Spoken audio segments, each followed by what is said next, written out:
Good evening, everyone. Good evening. Oh, no. Every time we have an event, I have to do this. Good evening, everyone. Good evening. Thank you.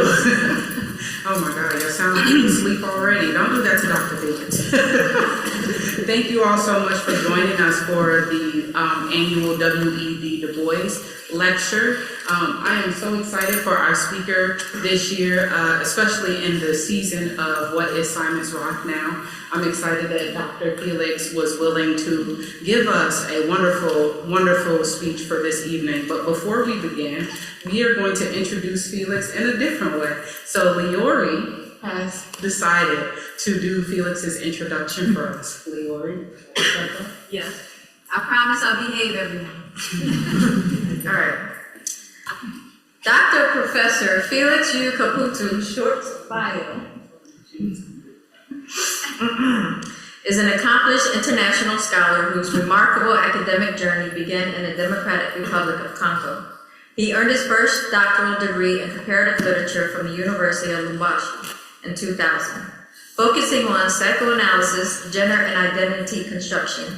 Building on his foundation, Kaputu pursued excellence, earning a second doctorate in anthropology, cultural and African studies from the University of Ghent in 2017. That same year, he obtained another PhD in interdisciplinary studies from Vrije University Brussels through a prestigious double doctorate program with Ghent University.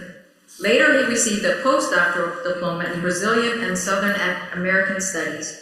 Most recently, in 2023, he added a doctorate in international human rights from Brigham International University to his extensive academic credentials. I inspire, Professor. Kaputu's academic career spans decades and continents, beginning in 1988. His research has continually evolved, addressing key global issues such as the comparative power of imagery, gender and cultural studies, cultural management, identity construction in a global context, community development, and the artistry of writing. His current research adopts an interdisciplinary approach combining education, community development, and Black African studies with a focus on African diasporas, memory, and continuity. Anthropological, psychological, and literary perspectives within the human rights framework enrich his work. Kaputu has received numerous awards and fellowships throughout his career, including a Fulbright Scholarship at the University of California, Santa Barbara. Other awards facilitated his studies and research in Japan, Belgium, the Netherlands, and Poland. The Open Society, the Flemish Academic Fund, and the Dutch Academy Awards supported his fieldwork in Africa. His pedagogical innovations incorporate modern technologies to enhance classroom communication, ensuring that his teaching remains as impactful as his research. Trust me, y'all, he means this last sentence that's in here, that's true. He is very adamant about making sure that students learn. Kaputu has taught at esteemed institutions worldwide, including the University of Lubumbashi, Purchase College, Massachusetts College of Arts and Design, Magellan, I can't even say it. I'm messing this up. I'm chopping it up. Professor? How do I say this college? Magellan? Oh, okay. Gratitude. University, Ghent University, Universidades Federal de Minas Gerais, Fordham University, and Bard College at Simon's Rock. His teaching also extends to Helsinki, España, and Madrid, where he leads courses on African development, politics, and security. As a fellow researcher, Kaputu has contributed to prominent institutions such as Harvard University's E B Dubois Institute, the Christian University of Tokyo, Nanzan University, the International Research Center for Japanese Studies in Kyoto, and the African Studies Center in Leiden, the Netherlands. He has published books, book chapters, and articles reflecting the challenges of his fields of study and has actively participated in worldwide conferences. Felix U. Kaputu is currently at Bard College at Simon's Rock, where his passion for teaching and research thrives and inspires the next generation of scholars, including an old scholar like myself and an old students like myself. Professor Felix.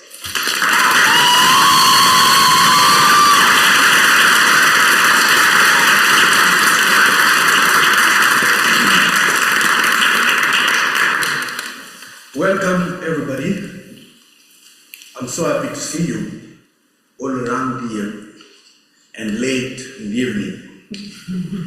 When Sarah asked me if I would like to take this opportunity to talk about Du Bois, and as we've heard, I spent some time at the then it was called W. Du Bois Institute at Harvard. It was with pleasure that I accepted, and hopefully what I'm going to share with you is going to inspire us for the remaining semester and far ahead in our lives. My topic today is farewell to the rock, but not to their dream. W. B. Du Bois and the future of early college education. Introduction: Education as a long life mission. When Elizabeth Blodgett Hall established a women's college in Great Barrington, she was addressing an urgent need of the time. The years 1965 to 1968 were pivotal and filled with turmoil, challenging and overturning several social understanding inherited from a distant past. Issues of gender, masculinity, femininity, sexuality, sexual orientation, sexual pleasure, body ownership, human rights, and identity constructions were integral to the 1968 revolution, whose waves and protests fostered a dynamic understanding of human rights and countercultural movement. The 1968 revolutionary movement in France, Germany, and the United States reshaped the existing discourses on feminism, sexuality. The examined distant legacy included the pervasive patriarchal authority, arbitrary gender roles, and sexual identities shaped by a historical myths imposed on everyone. The excessive and abusive authority permeated linguistic communications and religious and cultural definitions, effectively excluding the grassroots that had legitimized gendered, asymmetrical, and sociopolitical institutions. The countercultural movement faced strong resistance from the religious institutions and conservative segment of society. As Bard College at Simon's Rock transitions to a new location, we reflect on Du Bois' unwavering belief in the power of education to transform lives. This talk honors the past while looking toward the future, emphasizing how the mission of early college education remains steadfast despite geographic changes. From Great Barrington to the world, Simon's Rock embodies critical thought, community, and equity. Through Du Bois' legacy, we reaffirm our commitment to fostering young minds who will carry forward their dreams of justice, learning, and unbreakable connection between history and progress.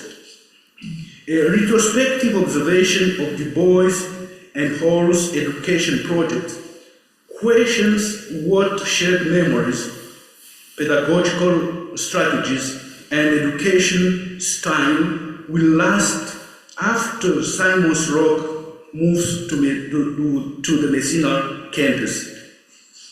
The revolutionary waves notably swept through Europe before quickly reaching other parts of the world. They ignited the second wave of feminism, which challenged the homogenic masculinity tied to aggression and excessive authority. Second point, the 1968 revolutionary waves in the childhood of Simon's Rock. The above noted rapid evolution underscore how Elizabeth Blodgett Hall was a pioneer of an international social intellectual movement that shook the world and whose effect still struggle to penetrate higher education, institution, and culturally religious segment of the globe. In due time, Elizabeth Blodgett Hall contemplated women's education, skills, and leadership. She made the necessary decision for the best response to globalization in a challenging world by providing young women with skills and tools to navigate social influences and impositions. However, providing education in a secure location was insufficient. It needed to include local and global challenges while offering original, creative, and expressive spaces that allowed young people to embark on a self-discovery. Fortunately, the 1968 revolution quickly challenged traditional notions of masculinity and femininity, particularly the connection to body, pleasure, reproductive roles, bodily autonomy, and self-identity. This upheaval required adaptations to the chaos of 1968 and the rapidly evolving era of new concepts that disrupted once fixed meanings and cultural norms thought to be grounded in unwavering grammar. During the years, especially 1967, Jacques Derrida's grammatology ushered in a new period where deconstructionists from Yale and elsewhere expanded beyond literary theory and relationship between language and meaning into diverse fields like philosophy, cultural studies, psychoanalysis, trauma, memory, gender, and feminist theory. This shift suggested that everything could be deconstructed and refined, even if society lagged behind or struggled to adapt, oscillating between traditional meanings and dynamic new ideas. At the dawn of deconstruction, Bad College at Simon's Rock opened to all students.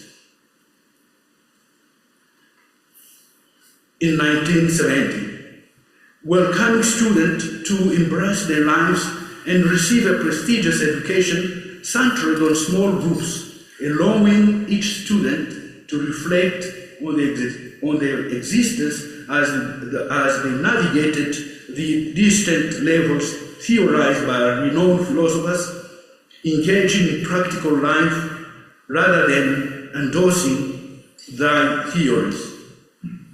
Worldwide, Simon's Rock students consistently engage in personal explorations of being there, which the chairman would say Dyson, and being with Zion, which helped Judy Butler achieve a deeper understanding of the inherent nature of society. Throughout the time on campus, they inevitably confront being for itself, seizing opportunity for awareness and the necessary to redefine their identities through continuous choices. These individually and collectively discussed concepts often lead to understanding being for others, in which interactions with others, enhance self-awareness, prevent objectivation, and acknowledge personal and collective responsibilities and ethical obligations. Students recognize and embrace their dynamic being at the intersection of philosophy and pragmatism. Throughout their education journey, they enhance their ability to question morality, critique social norms, and engage with issues related to gender, social involvement, and re-evaluation of the world, which are integral aspects of the college mission.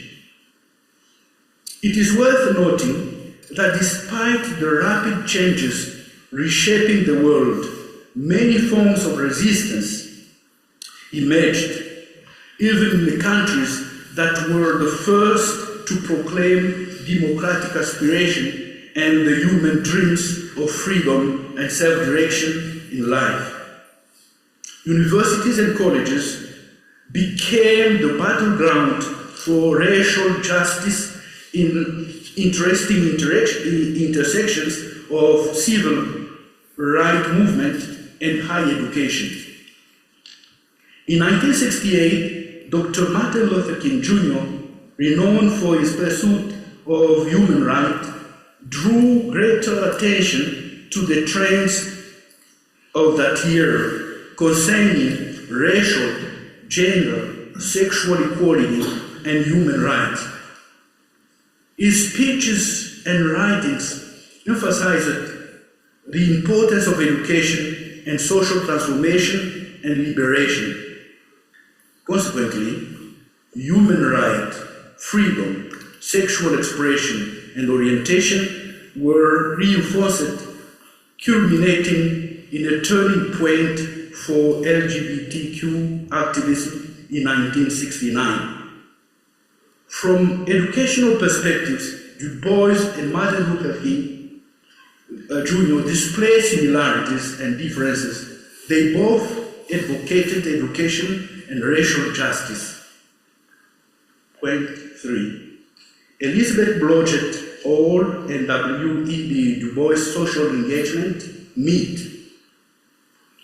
The previous statement illustrates how Elizabeth Blodgett Hall project was fortunate to be nurtured on Du Bois' native grounds. Among all his teaching, the citizens of the United States, the Berkshires, and Great Barrington emphasized the importance of education for its potential to drive social change.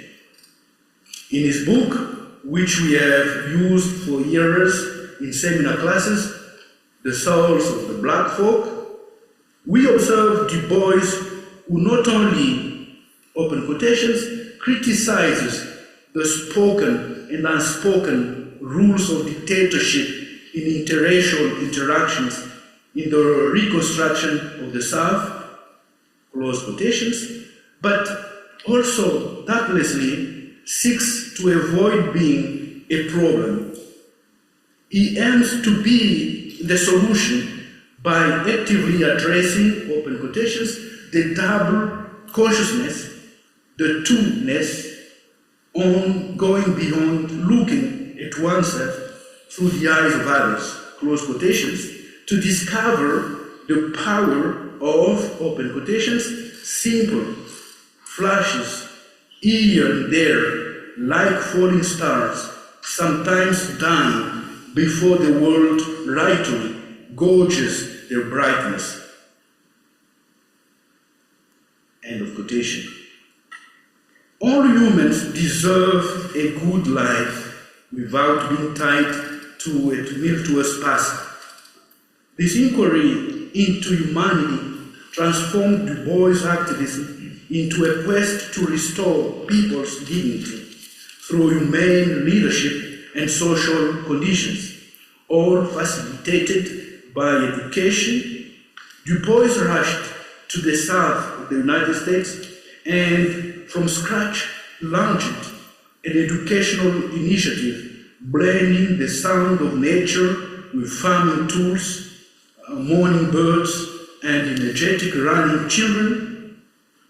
He aspired to turn them into potential that could yield various outcomes for a better world.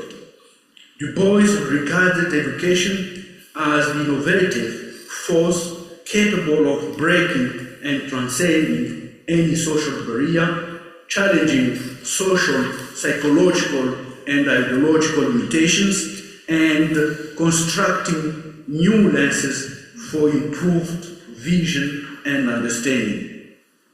His belief in education inspired him to organize classes in unexpected locations where using white chalk on a wooden board was sufficient to teach reading, writing words and sentences, counting fingers and sugar canes, and producing and explaining early syllogisms and entrepreneurial projects.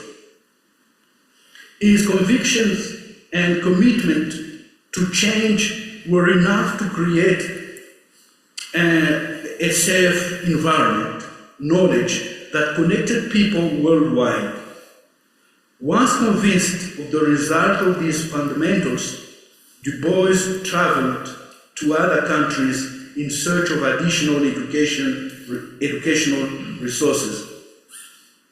He confirmed the beauty of education, learning skills, knowledge, and the power to foster democratic values and absolute respect for human beings, resonating with Blodgett's ideals, and many other addressed by the 1968 global revolution circumstances. Blodgett Hall and Du Bois education missions target specific populations and propose adapted responses through training and selected pedagogical tools. The transformative process endorsed by Du Bois challenged various social and institutional factors that deconstructed and regulated the once taken for granted modus vivendi and modus operandi. A prime example of such a transformative process can be found here at Bard College at Simon's Rock in Nancy Bolivan's book, around which some of the classes revolve: language, culture, and communication, the meaning of messages. Published in multiple editions since 2008, the book offers insight into what progression within Du Bois' land and spirit entails. Bovillain's work extends well beyond Derrida's dramatology and the concept of being or pragmatics from Heidegger, Sartre, or Levinas. Bovillain's book explores a dynamic language that not only deconstructs gender, culture, but also facilitates the acquisition of linguistic and cultural tools. Bovillain's above-mentioned book and classes have significantly influenced students' gradual identification constructions and active social insertion. It is a process that reflects Blodgett's primary need for education. Simon's Rock students engage in an innovative learning experience through popular classes in psychology, social studies, geography, art performance, while also pushing boundaries in the field of computer science, chemistry, biology. Many students combine these studies with literature and languages to pursue skills and knowledge, reflecting Blodgett and Du Bois' core emphasis on education. When the combination of this subject raises questions about sexual linguistics, they reconsider how both masculinist and feminist theories have explored the idea of a culturally determined body language that translates bodily expression into the language we use.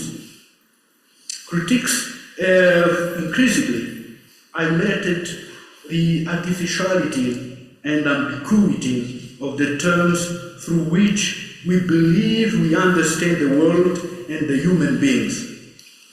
The use of language can lead to a distorted logic of identification that strictly adheres to the ontological values of rationality dominant into a nation state if it follows a linear temporality.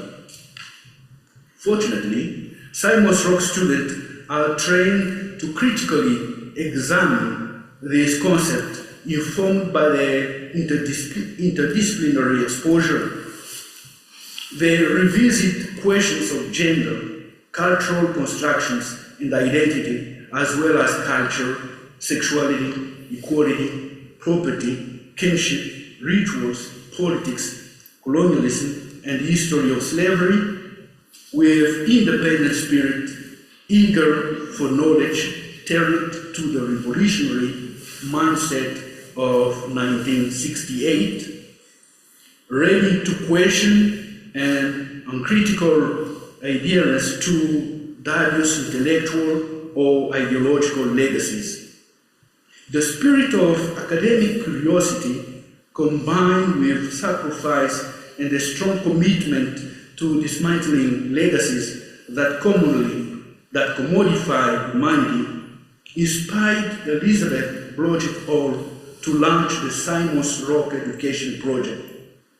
Similar to Du Bois' initiative that aimed to address the educational benefit for those who enslaved lives, limited their options to a better future by fostering ignorance. Over the years, the liberation of education and the ability to challenge unproductive legacies have become an undeniable link between the Simons Rock Education Project and Du Bois' vision for his homeland, forging a lasting bond that has been celebrated both in town and on campus. Will relocating disrupt these long-standing educational relationships or alter the connection seen in the educational vision of both Du Bois and Blodgett Hall? Point 4. The lesson we take forward, the importance of early education and Du Bois' perspective. Du Bois' advocacy for African education and higher learning institutions was intertwined with questions of human rights and a quest for communal identity that reached across several continents. His intellectual and ideological curiosities extended beyond the southern United States as he explored various parts of the world, including Ghana and other African countries. Today, many African Americans have relocated to Ghana, continuing Du Bois' search for the mother continent and legitimate aspiration to live where their contributions to social life are valued without evoking the painful rhetoric of a troubled past. The Rachel D.F. historical pages have nothing to do with the future planned through global education. On the contrary, Du Bois' critique of American democracy and his expectation of Pan-Africanism still project a better world through appropriate education accessible to all. Du Bois quickly responded to President Kwame Nkrumah's invitation to Ghana in 1961, just 4 years after Ghana's independence. While there, he championed global Pan-Africanism, urging people of African descent to resist all forms of colonialism, imperialism, racial oppression. Ghana was the first African country to gain independence from British rule, making it essential to identify other global figures whose actions and stances opposed racism similar to that occurring in the United States, which had driven Du Bois, then 93 years old, away in 1961.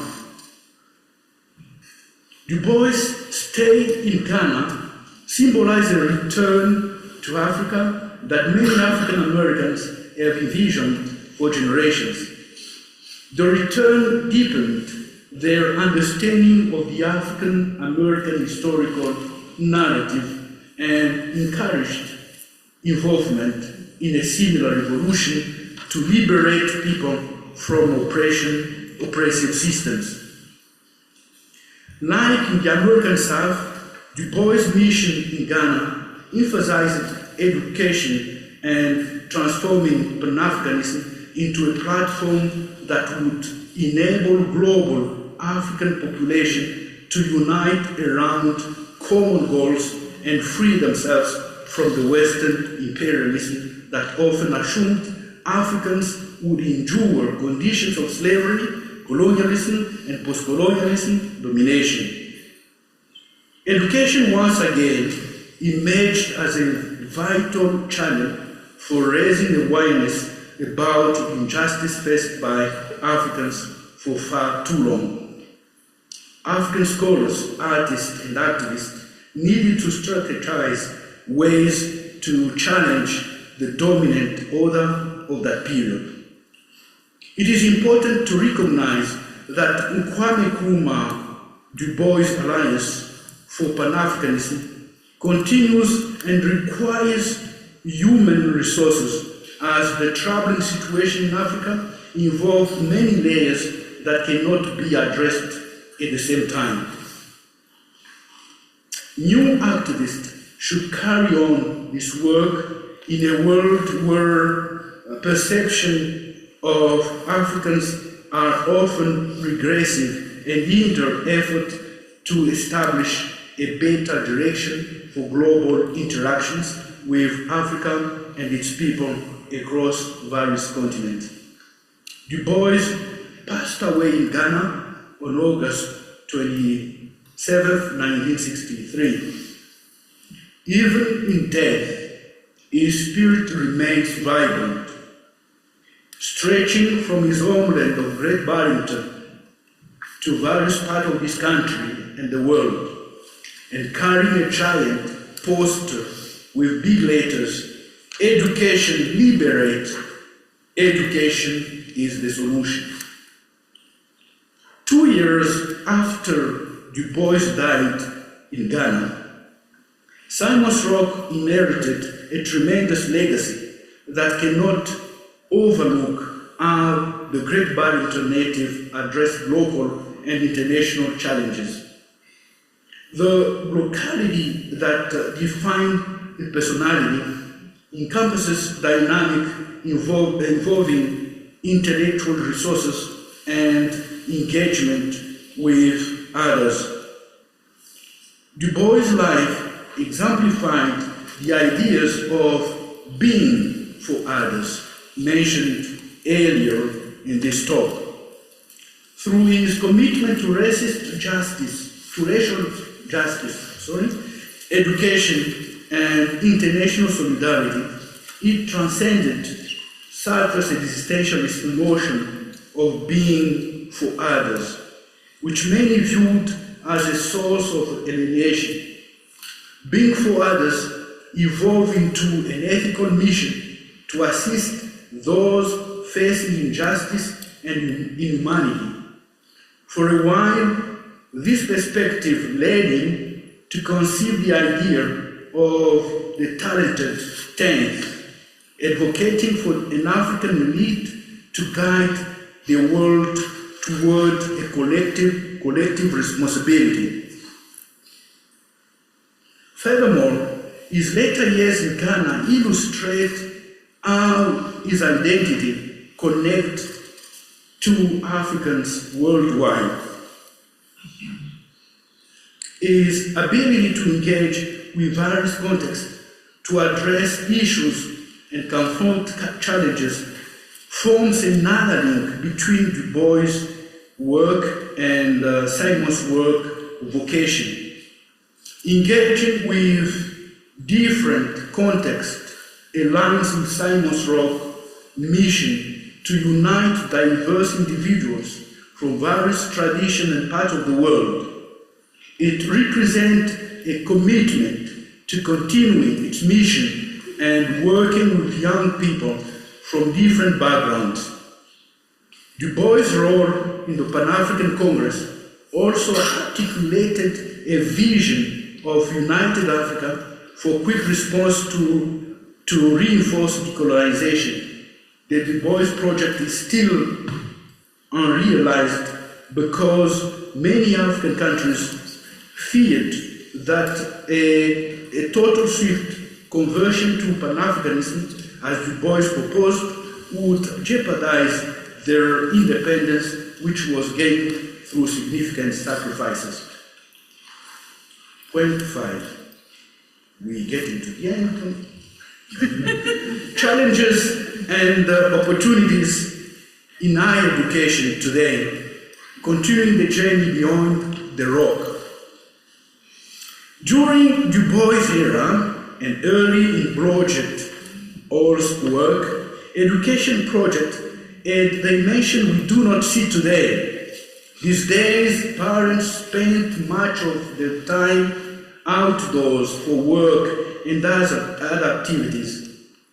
They lacked sufficient time to care for their children, leaving them in the hands of tutors if they were healthy, or they had to arrange for some form of guardianship to look after their kids during their absence.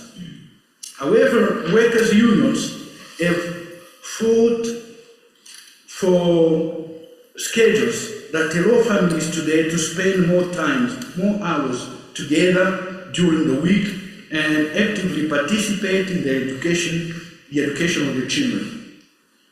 Today, although many parents still work long hours, the reliance on boarding schools, such as Simon's Rock, has significantly decreased, despite the education system being valued for its innovative orientation. Numerous alternatives support child rearing while allowing for family life. In many instances, children may be able to attend boarding school later in their life when pursuing a specialization in a distant location. At the same time, it is essential to emphasize that changes in parents' ability and access to their children do not impact all the previously mentioned agreement linking Simon's Rock and Du Bois' education visions. Their missions will continue to support an educational orientation, but that addresses the world needs and challenges arising from ultranationalist public politics or other issues related to the individual, to which Project Hall dedicated an education project. Gender, sexual orientation, identity isolation, and exclusion from supportive environment continue to shape the world, especially among youth who aspire to an inclusive education that enables them to thrive in the 21st century within frameworks that ensure a safe and prosperous future. I cannot read the above lines without experiencing a blurred vision of Elizabeth Blodgett Hall. I will likely attempt to enter a mind, ultimately leading to a continual return connected to various thinkers such as Gianbattista Vico in the New Science 1725. In his theory of corsi e ricorsi, or cycles and recurrences, Vico argued that history followed cyclical patterns of rise, decline, and renewal, rather than a linear progression. Societies would undergo the same predictable stages of development, collapse, and rebirth. Other authors reference various ages in which gods, heroes, and men would lead the cycles. Friedrich Nietzsche discussed the concept of eternal recurrence, both historically and existentially. Closer to us, Mircea Eliades, the myth of the eternal return, connected these cycles to the cosmic events restoring the order of the sacred and the profane. 5. Conclusion, or 6. Conclusion. Regarding Bard College at Simon's Rock, Elizabeth Blodgett Hall's educational project, which shares years of affinity and parallels with Du Bois' global education experience, the previously mentioned cycles adjusted for various contexts can be explored.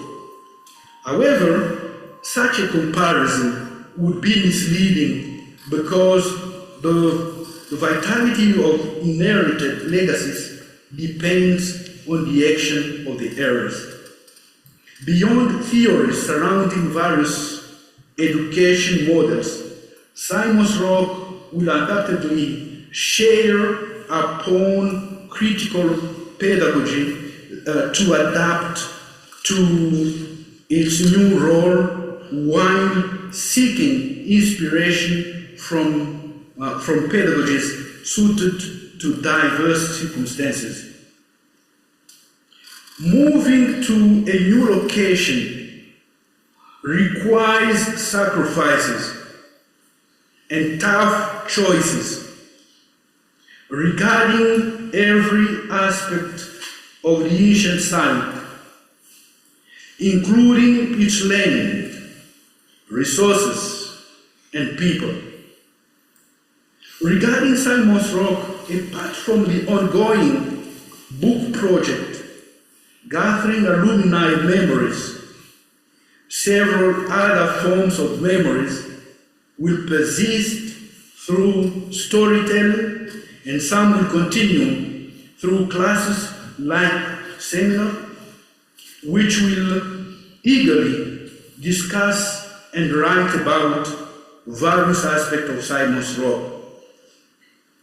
However, the most beautiful and lasting memories will be those shared by alumni, encompassing the site, classes, dormitories, dining hall, friends, professors, games, jokes, walks, meetings, and much more. They will accompany you and become part of your lives wherever you go, as you remember the school built on Du Bois' native lands that share numerous commonalities within. Ultimately, like me today, you will recall being the last student called here to celebrate Du Bois and pass on his day's memories. Your professors will never forget how the active presence facilitated life and blood circulation within the Simons Rock Valley community. Elizabeth Blodgett, All, and W. Du Bois, and the heavy rock, will continue their lives in the many ways mentioned above. In contrast, Simons Rock will continue its unique pedagogy, tailored to students from diverse backgrounds, seeking specific paths in a tumultuous world. Fortunately, New York City, a city that doesn't sleep, undoubtedly, as many schoolboys and girls who have heard about Simons Rock, who has heard about Simons Rock fame, and are ready to embark on the train to hear more about Elizabeth Blodgett Hall and W. B. Du Bois' Great Barrington experience. Thank you.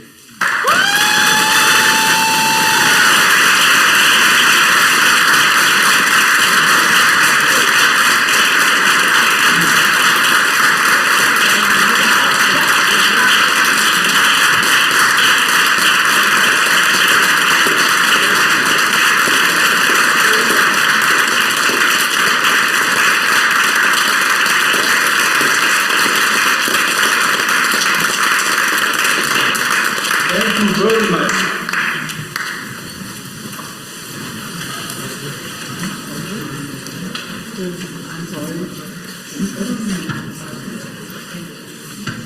Thank you, Dr. Felix. We want to leave some time for questions if anyone has any. But before you begin, I just want to say something. When I first asked Dr. Felix to do this, I was kind of worried because I know that Dr. Felix likes to get very, very analytical in his writing. And I said, Dr. Felix, you're going to have to turn it down a little bit so that everyone can keep up with your rigor in your academia. But what I will say is that as I read his initial drafts of this message and listened to him today, it sounded to me, and I guess this may be the literature background of my own, that Dr. Felix was giving an ode to Simons Rock. And when we think about the time that many of us have spent here, the time that many of you will spend at the new location, there is something beautiful in having this lecture kind of revert back to its original beginnings, being a lecture and being the final one that we have here at the Simons Rock location and being by one of our own in the community. So I just want to thank Dr. Felix again for being willing to do this and share this beautiful moment with all of you, but to also remind you that because Simons Rock is changing its location doesn't mean that it loses its beauty, it just reshapes in a new way. And thank you, Dr. Felix, for reminding us of that.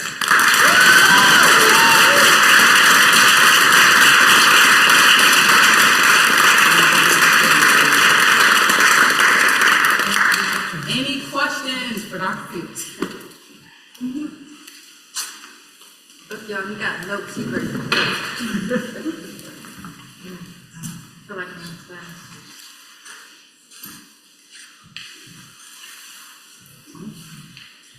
There we go, we got a couple in the back there.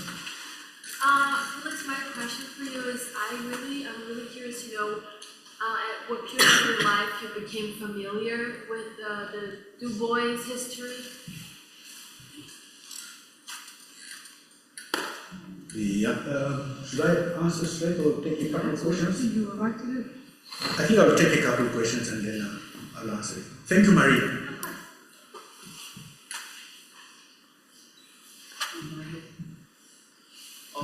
I want to ask about the talented 10 because W. E. Du Bois, if I'm remembering correctly, in his later years, refuted the statement about the talented 10 and what's it called? I want to expand on, but more so saying that that Black people everywhere don't need a talented 10, but I forget the exact specifics of what his changes to that notion was. I wanted to ask your thoughts on his previous what's it called? on his previous notions on the talented thing and the notions he held in his later life with the rejection of said talented thing. Thank you.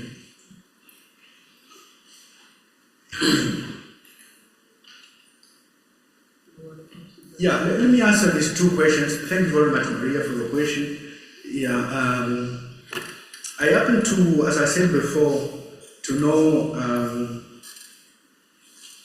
about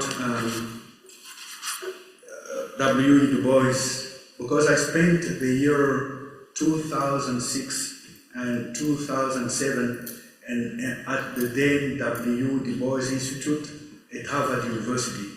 So I had time to read about his life, history, how he moved from here to the south, how he went to Africa, what he did there. So many things in his writings. And then from there to the second question, later in his life, he changed that. He didn't keep the talented end to the end because it was somehow contradicting his own theory, which wanted to be global. So instead of getting only leaders who will be, let's say, guiding us with the danger that they may change in dictators toward others, so he left that understanding. Thank you for asking.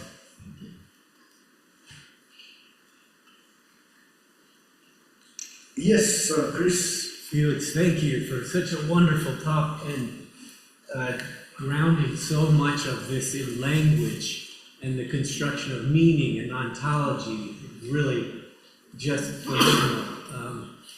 So really, got me thinking. And you mentioned, I think, Dasein, and you mentioned Mitsein, and you talked about them being for others.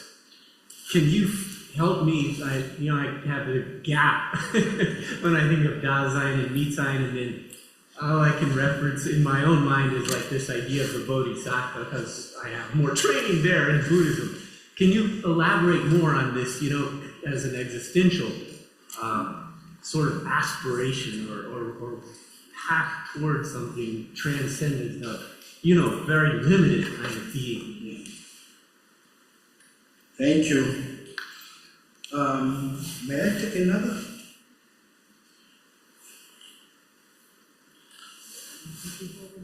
Okay, so thank you very much, Chris, for this question.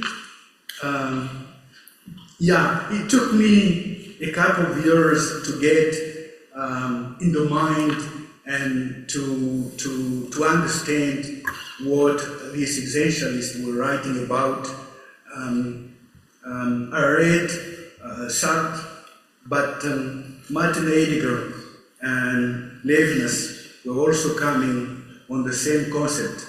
One of my professors of philosophy will put it quite easily that, being there is a danger that you may change in being there like a tree. You have your roots, you have your flowers maybe, but you are there. And being there, therefore, may not be so much meaningful for society because you end up being alone, which is the same question that most of the existentialists raised. What will it be good for you, for those who believe, to go to the heaven if you find there that you are alone there? So, from there, they started working on the other aspect of being with others. That is like a vocation which is human for us to be in society with others.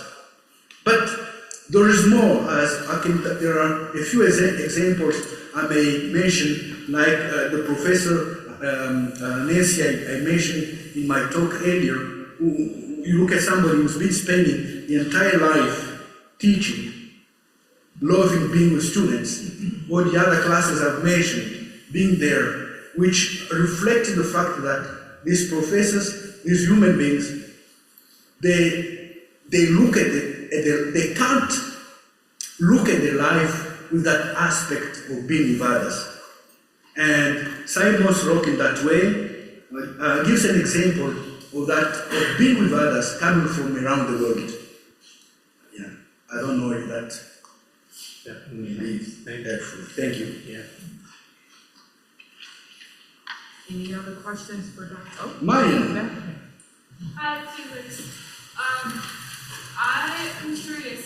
So you study, W. E. B. Dubois' work, and now you're teaching at in the town that he was born and spent much of his life. And I'm curious about your personal connection to that. Like, was that a purposeful draw to come here? And yeah, what's your connection with that? I'm happy to be here, very happy to be here.